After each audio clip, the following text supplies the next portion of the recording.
অ্যাডভোকেটদের কাছে ক্লায়েন্টরা আসে এবং এসে জিজ্ঞাসা করে আমি এই প্রপার্টিটা কিনবো, তা এতে খরচ কত হবে, রেজিস্ট্রি খরচ কত হবে। কোনো উকিলবাবুরাই মুখে মুখে আপনাকে রেজিস্ট্রি খরচ বলে দিতে পারবে।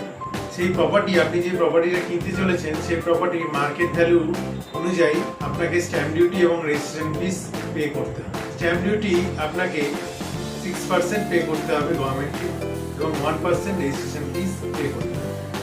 এছাড়াও আলাদা এক্সেট্রা রেজিস্ট্রি অফিসের খরচা থাকে। এবং এই মার্কেট ভ্যালুটা এবারে কিভাবে পাবেন আপনি? মার্কেট ভ্যালুটি আপনাকে WP রেজিস্ট্রেশন এই ওয়েবসাইট থেকে আপনাকে মার্কেট ভ্যালুটা বার করে নিতে হবে। এই মার্কেট ভ্যালু পেয়ে যাওয়ার পরে আপনি আপনার প্রপার্টির পুরো ডিটেলস দিয়ে এবং কোয়ারি বার করে আপনার স্ট্যাম্প ডিউটি এবং রেজিস্ট্রেশন ফিস কত আসছে এটা আপনি খুব সহজেই ক্যালকুলেট করে নিতে পারেন।